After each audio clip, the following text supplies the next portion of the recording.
Does this mean I can go? Do me a favour, Mr. Mumford. Oh, come on, officer. I've got magazines to distribute. This way, please, sir. The company takes a dim view if it's not done. Are you safe to let back out on the streets? I'm afraid you've got some explaining to do. Oh, it's just a misunderstanding, that's all. Not really, sir. Mr. Swift doesn't seem to think so.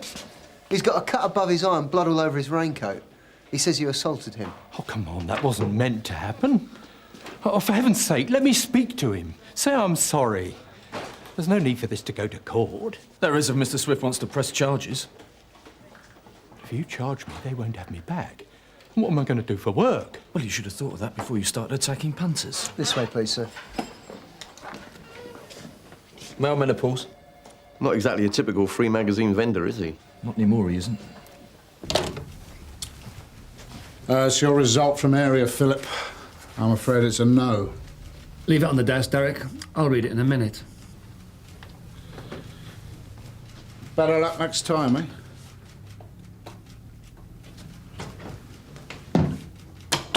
How long have you been a magazine vendor? About 3 months. And before that?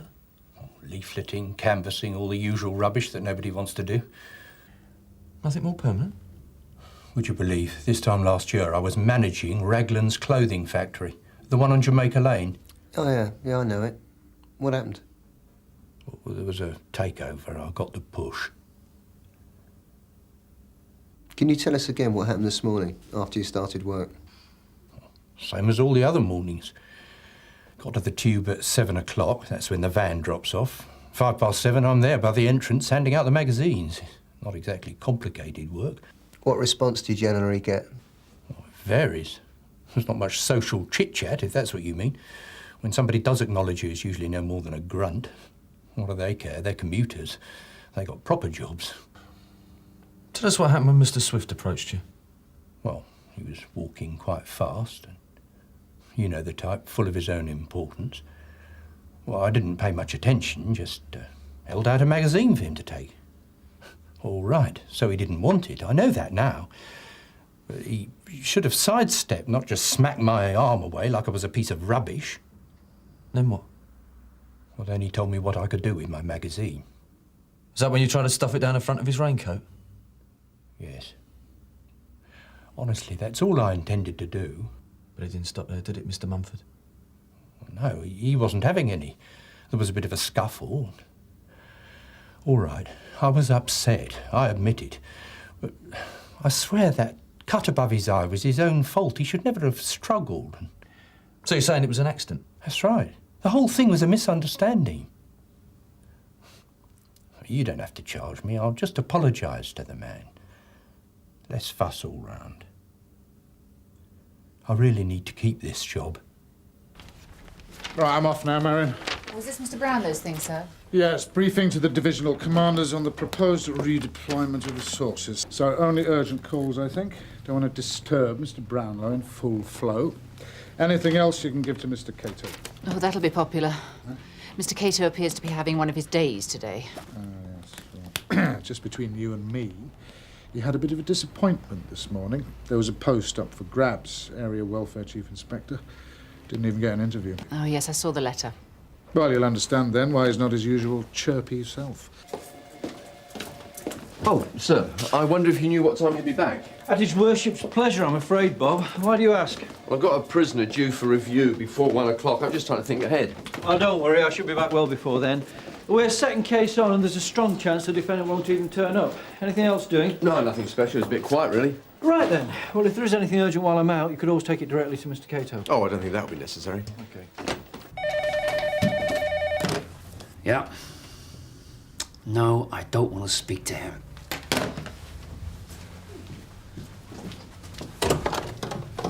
No more calls until further notice, Marion. I'm indisposed, unavailable for comment. Yes, sir.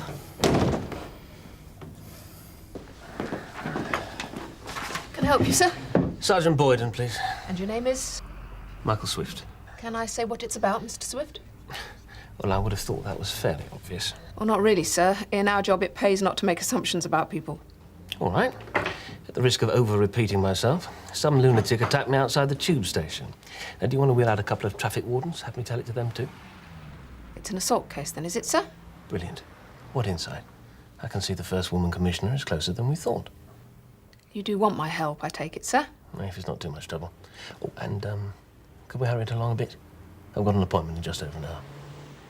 If you'd like to take a seat, Mr. Swift.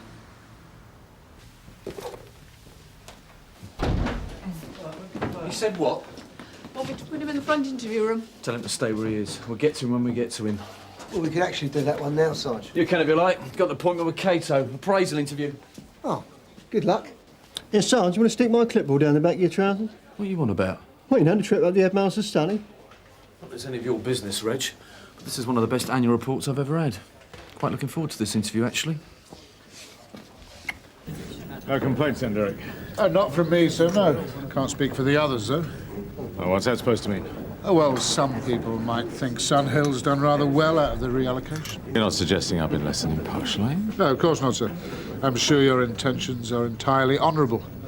By the way, have you given any thought to where you might like to go when your work here is completed? Ah, yes. Well, that's still a long way off. Excuse me. Tom, how are you? Good to see you again, Charles. He knows it's my appraisal interview, yeah? Yes, he is aware of that, but he said he didn't want any interruptions. What, he's got someone with him?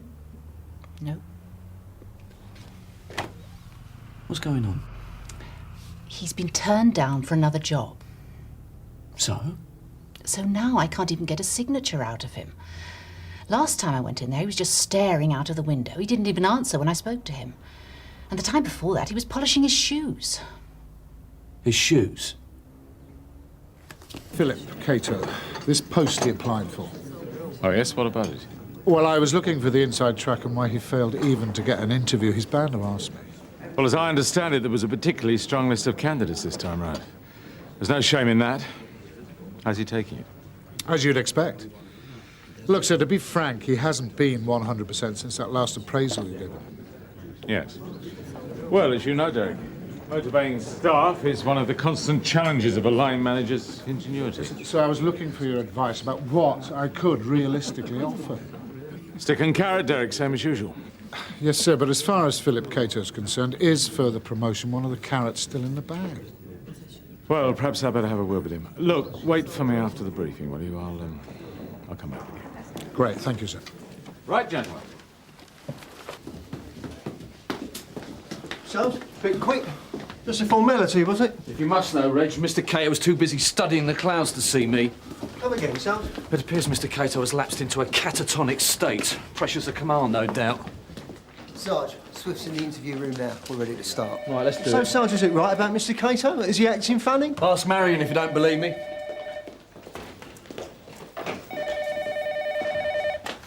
Hello, Sergeant Cryer. Oh, yes, sir.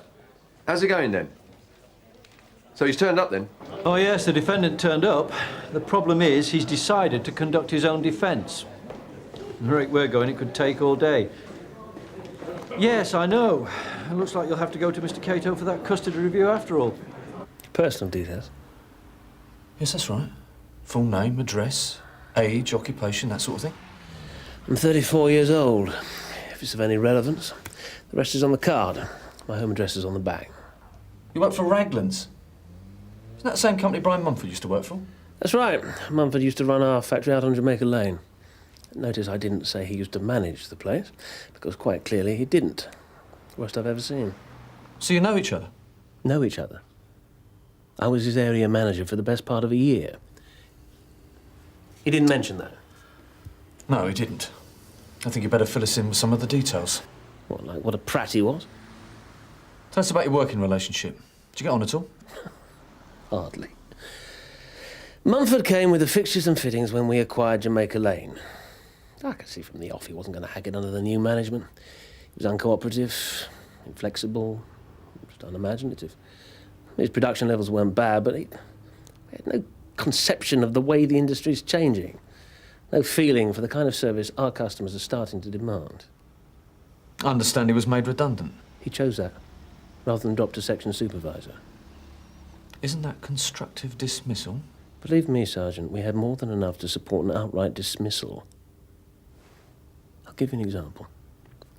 Just after the takeover, we sent out a series of directives on revised operational strategy. Well, Mumford didn't like any of this. He had his own way of deciding what was practical and what was not. He'd fold the memos into paper aeroplanes and fly them off the overhead gantry and across the factory floor. If a memo reached the back wall, he'd action it. If not, it went in the bin. Now, you tell me. Well, is that the act of a sane person? Well, I'd have to read the memo to answer that, wouldn't I, sir? Dave? Yeah, to get back to what happened this morning, Mr. Swift. We've now got Montford's side of the story. Oh, great. Basically, he's saying that you provoked him. Says you smacked his arm away. He's lying. I didn't even see his arm, let alone smack it away. Look, after all I've told you, is it likely that I'd be the one to bear the grudge? So what did happen? The first thing I remember was being grabbed by the front of my raincoat. I didn't recognise him at first. He was shouting something about how I ought to know him after what I'd done. I told him to get off as I called the station manager. So what did you do? He said he'd been waiting a long time for this moment, just wondering what he'd do if he ever came across me in the street. Then he let go with his fist. Right here. I'm telling you, this was no accident. Yeah, no, of course, I've seen it all before, haven't I? Obsessive behaviour, personality changes, refusal to communicate. Where was this then? It's Gregory Peck, 12 o'clock high, 1949. What, a film? Yeah.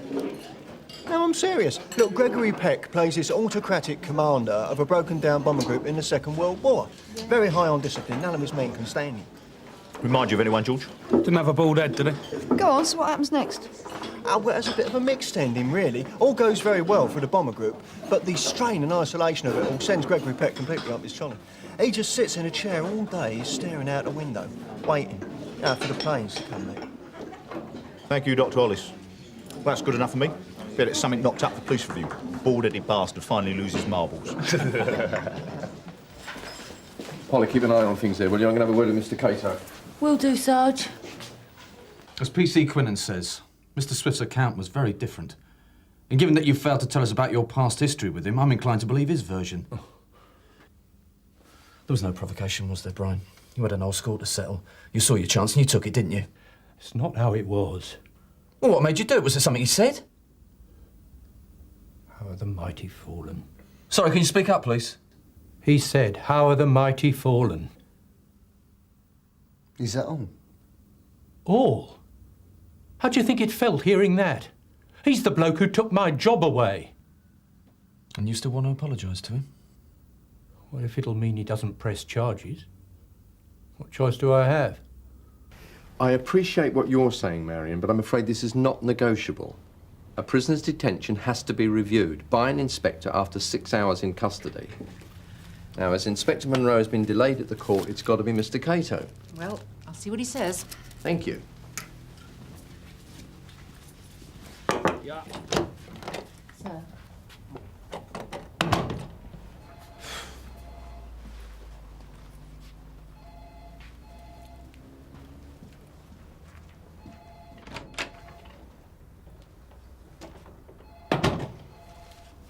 He's made an entry.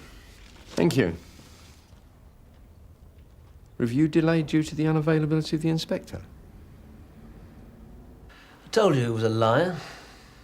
What will he get for something like this? Well, that depends on you, sir. Me? Mr. Mumford's asked us to tell you that he deeply regrets the incident and that he'd like the opportunity to apologise. Yes, I'm sure he would. But that doesn't change anything. Why should he be allowed to get away with it? Well, that's for you to decide, sir. Obviously, one can't condone violence, but the assault wasn't very serious, and we're fairly sure he won't do it again. What are you suggesting? Well, just it'd save a lot of time and taxpayers' money if you were to accept the apology and leave it with us to sort out. A caution? You are joking. Look at this. What about my raincoat? Well, I'm sure he'll pay for the dry cleaning. No. No, he's got to be punished.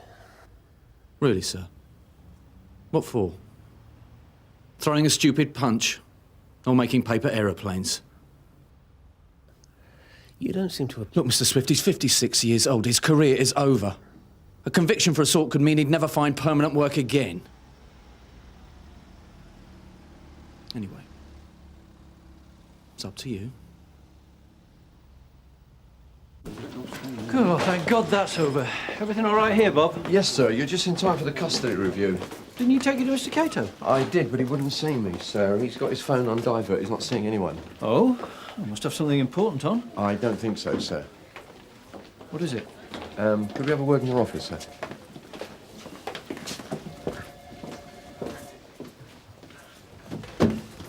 Spit it out, Bob.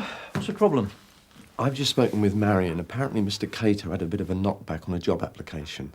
A letter came through this morning, and since then he hasn't been the same. With respect, sir, I think a sympathetic ear would be appreciated. Certainly sounds that way.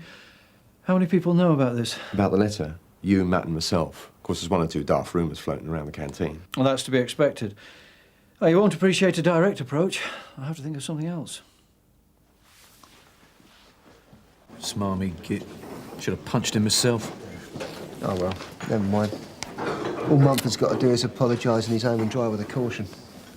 That's justice for you. Dave, what's this about Cato having a nervous breakdown? You what? Yeah.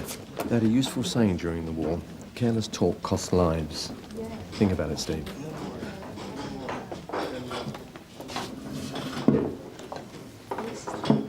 Yes, sir, I'm sorry to interrupt you again. Inspector Monroe's outside. He wants to discuss performance indicators. Yes, sir, performance indicators.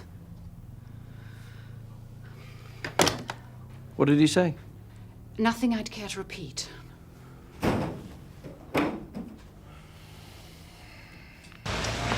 must say, sir, it's very good of you to make time for this. Philip's morale could certainly do with a shot in the arm. Well, it's all Derek. It's easy to forget that people are our most precious resource. Yes, sometimes to our cost. Well, Philip may not be a high flyer, but his experience at the sharp end makes him invaluable. We can't afford to lose people like that. It's refreshing to hear those sentiments expressed, sir. Well, somebody has to mark time. Give the graduate entry time to get up to speed. He's agreed to it. He wasn't crazy about the idea. Thought my advice, keep it brief. Right, Brian. You've admitted the offence, but subject to an apology. Mr. Swift is going to leave the matter with us. Thank you. Well, don't thank me. It wasn't my idea. There is one condition. Mr. Swift's raincoat will need dry cleaning. I said you'd be happy to pick up the bill. Yeah, OK. I just want to forget the whole business. Yeah, well, we can forget it, all right. As soon as we've heard you admit what a fool you've been. Yeah, all right, sir. Brian? Not making excuses now, but I don't think you actually realise what that job meant to me. It was everything. Can you understand that? Bought me my first car, put my kids through university, even paid off the mortgage. I was proud of what I did. So were my family. Look, can we get on with this? I don't have all day. You should slow down a bit, Michael. Make some time for people. I generally give people what I think they're worth. Like that 3-line reference you gave me when I left. I think we're wasting our time. Brian, this was your idea. I just want him to hear me out first. You know, Jamaica Lane was a big part of my life. Made me feel I was somebody. You spoiled that. You blew me out because I had 30 years' experience and all you had was some poxy book on corporate strategy. And now you expect me to say I'm sorry. Is that really all you've got to say to me? Brian, you won't get another chance. I know that. Life's too short for regrets. Yes, I punched him. Do you know what? He deserved it. Sometimes people do, you know. Given the same situation, I hope I'd have enough self-respect to do the same thing again. Now, you can take me back to the cell. I want him charged. Do you hear me? I want him charged. Dave, front office. Oh, Mr. Brownlow. Ma'am. Is Mr. Cato in, Marion? Yes, sir. He's not moved from his office all day. I've got a pad full of messages for him. Well, tea for 3, please. Biscuits? Only if they're handy. Right, in you go. Why'd you do it? Why didn't I do it a year ago? You know what I mean. You can't afford a conviction. Oh, I don't know. Taken all round, I'd say that was a small price to pay.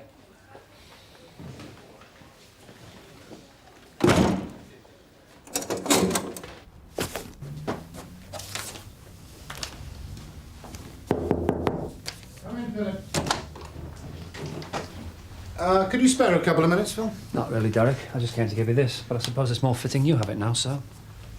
Is this what I think it is? I came over here today, Philip, to help you review your options. There's nothing left to discuss, is there, sir? Not after the last annual report you gave me. I must say I'm disappointed, Philip. I thought at least you'd hear what I had to say. I think so, sir. I think there's been enough talk already. I think it's time to go. Nice working with you, Derek. Look, straight up, it was 12 o'clock night. Gary Merrill got the Oscar for Best Supporting Actor. Excuse me. Actually, it was Dean Jagger got the Oscar, Reg. Accurate as ever, I see. Oh, well, yes, sir. Thank you very much, sir. Sorry about the interview earlier, Matthew. That's okay, sir. You got a good report. But I must warn you not to rely too much on other people's opinions of you. We both know how unreliable the system can be.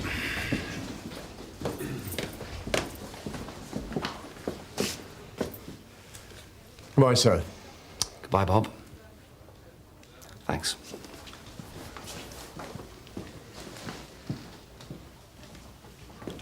Sometimes we can become so bound up in our work that we fail to notice what's ahead until it's too late.